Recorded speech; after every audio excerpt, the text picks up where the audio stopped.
important information that you need to know about buying a home in the US of A. And it's been a long road for me because I started buying homes back in 1978 and I had no idea what I was doing. And the more I talk to people, the more I realize a lot of people don't know what the heck they're doing. And so it's really important that you get started in the right way. And to understand what they're looking for when you're looking to buy a home is the three things that are the most important. And number one is credit. Credit is more important than your down payment, because if you have good credit and you want to buy a home, you can get down payment assistance. Good morning. You can get down payment assistance from your city, your county, your state, and you can get it from FHA. And FHA is one of the best ones if you have a high income, because if your income's up there, you're going to disqualify yourself from the other programs that are down payment assistance programs. So the first thing we want to talk about is credit. And I got to tell you, credit's an interesting thing because, you know, people think that if I refinance my house and I pay off my credit cards, I'm going to be debt free. No, you're not going to be debt free. You just added the debt to your house, which is a worse thing to do. So if you're thinking about buying a house or you already have a home, you don't want to put the credit debt against the home. You want to keep the credit debt aside. Okay, so you want to do that first of all. But one of the things that you can do in order to, to improve your credit is, I hate to advertise people because really they're just the people that I used and I have no connection to them at all. Okay, so Credit One is the first place that I highly suggest you to go to. Credit One. So, and I never wear my hair down because in person it looks freaking amazing, and on film it looks like it's frizzy, and it's not. I spent a lot of time on it this morning. Anyway, so here goes. Credit One, what you do is, I was really skeptical of them because I was looking for some way to improve my credit because I went through the mortgage meltdown.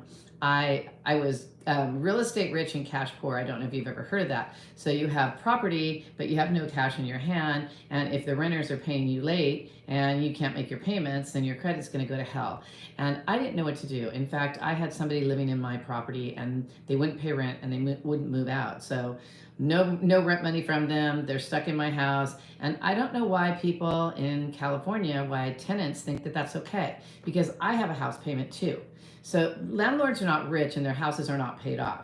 We have payments that we have to make, and we have to make the mortgage, the principal, interest, taxes, and insurance. So we have to pay for the property taxes and the homeowner's insurance. So there's a lot of money that goes out. It's not like, oh, I'm charging you $3,200 a month and I'm making $3,200 a month. On most of my properties, I'm making like $145 a month.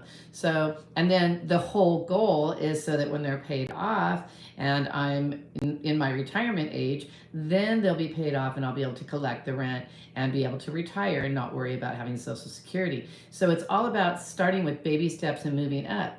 So if you're going to buy a new home, you've got to have good credit. And the problem is what I see is a lot of younger people get themselves into debt. And like I said yesterday, I was talking to one of my roommates because I rent rooms to college students. And he said that he has $10,000 on his credit card. I'm like, what the heck did you do? And he's just like, well, you know, you order DoorDash, you order Instacart, you order clothes online, and you just keep swiping and swiping. And like I said yesterday, a lot of the young kids are learning that you go to McDonald's or you go out to eat and you swipe. Swiping is the worst thing you could do. Good morning. How are you doing? It looks like it's Eleanor. Because I can barely see it. I should put my glasses on. Hey, there's Arlene. So we're talking about the three main things that you have when you're looking to buy something. And so the three things that we're talking about, and we're going to be talking about for the next couple of classes, is number one is your credit. Credit is so important. Credit is king, not cash. Okay, I know cash is king too, but credit is king too, because if you have good credit and you can get a down payment assistance program.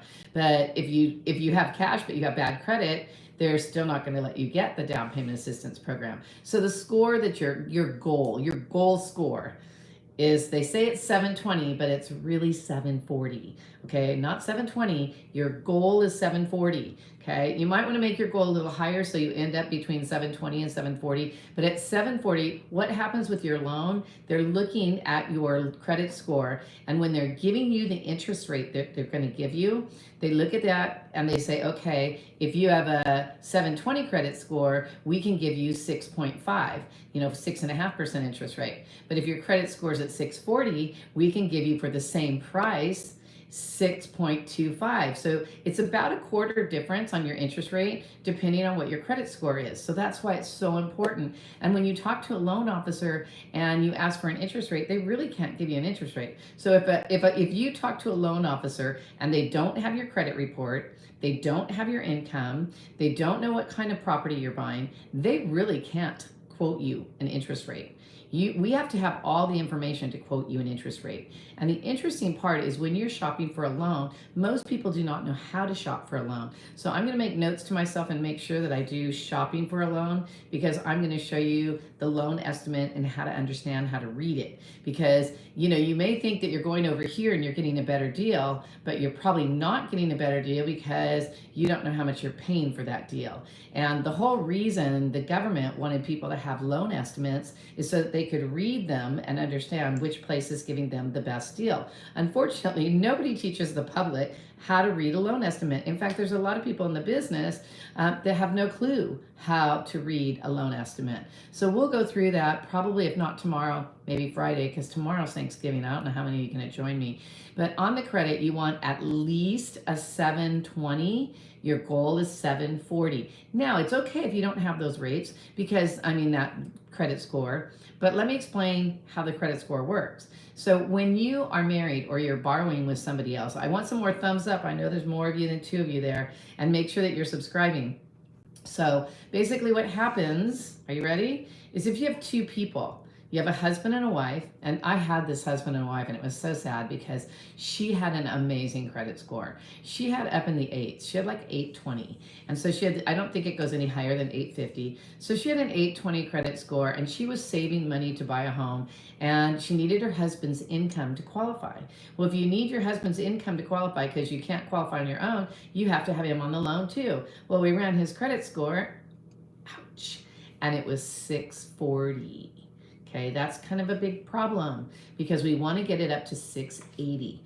Now, FHA will allow your credit score to be down at 500, but if your credit score is at 500 on FHA, they're going to make you bring in at least 10%.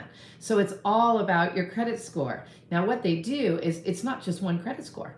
Okay, so when you get a mortgage, the credit report for a mortgage is different than the credit report for a car or for furniture. So when they run your credit report, what they're going to do is they're going to run 3. It's called a tri-merge. And the tri-merge, how it works is you're going to get Experian, Equifax, and TRW. So you're going to have 3 different scores. What they're going to do to you is they're going to throw out the high score, they're going to throw out the low score, and they're going to take your middle score. I know that kind of sucks, huh? And it's even worse when you have a partner. And if you have somebody else you're borrowing with, they're going to throw out the high score, they're going to throw out the low score, and they're going to take the middle score. So if you have, let's call it a 780, and they have a 625, we're going to take the 625. So they take the lower of the 2 people's middle credit score. So you have to understand that's how it's done with the credit for when you're buying a home.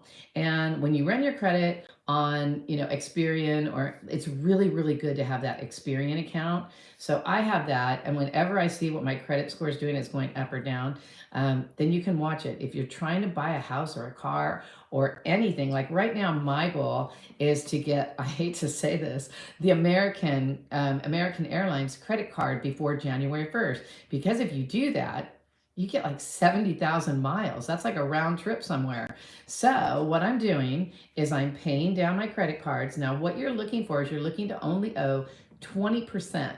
You can only owe 25%. It still will make your credit better. But if you push it down to 20%, so let's say that your credit card can go up to $1,000, then you push it down to $200, and that's going to make your credit score go up. But another way to do that most people don't know is go ahead, and if you've been paying on time and you've been a good customer, oops, I kicked the light. What you can do is you can go ahead and pay down your credit, or this is the one I like, call them up and say, hey, I'm looking at buying something. I'm wondering if you can go ahead and see if I can increase my credit. And sometimes what they'll do is they'll increase your credit. But what they're going to do is they're going to ask for your income.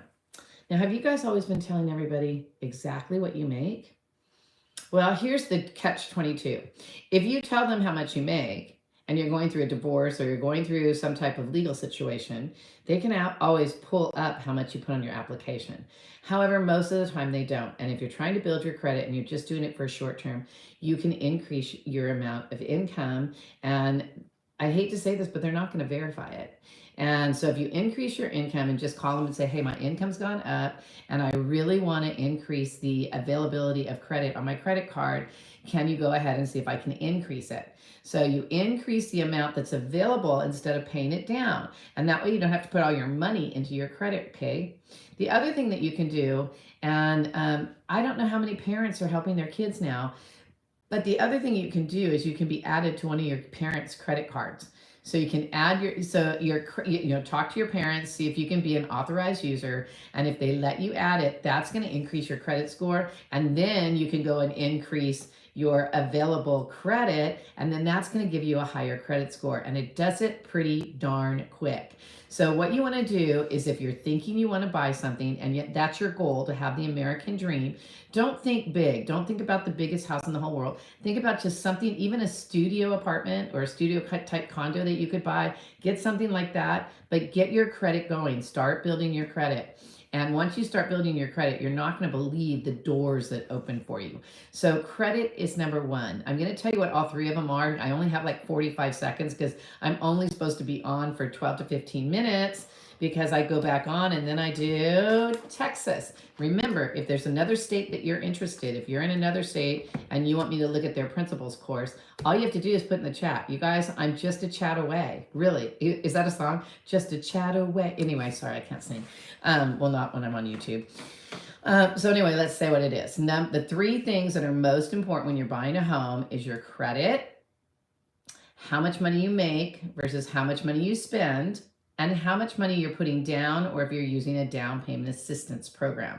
So we're going to look at the loan estimate. We're going to look at how you calculate your debt ratios. How do I know how much money I make versus how much money I spend? So your first homework in the very beginning of this week was to do a budget and see how much money is coming in and how much money is going out. You don't necessarily have to have a big savings to buy a home because of the down payment assistance programs. However, you do have to have some money for closing costs.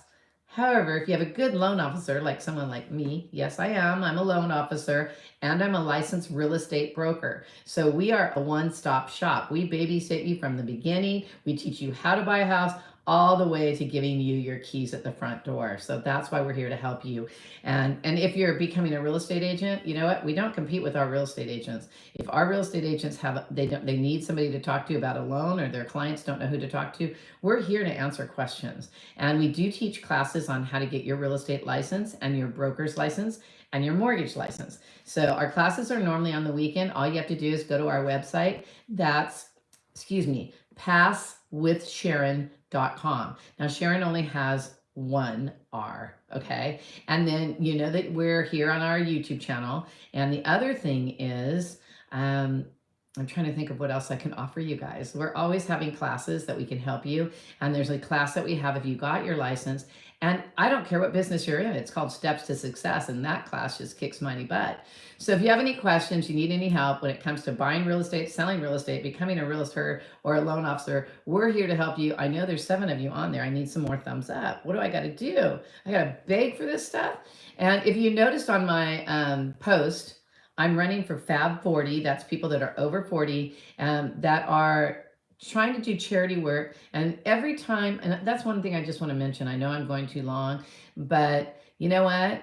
If you're in the real estate business, helping other people is going to let other people see that you help other people. And then those people are going to help more people. And everybody will be in a better place because helping others is what life is all about. And if you don't know that, watch my movie on YouTube that's on the Christian movie channel. It's called The White Candle. So if you have any questions at all, we're here to help you. And I'll see you next time. And we're going on to do the Texas video next. Have a great day. I wish there was a better way to shut this off, but there's not.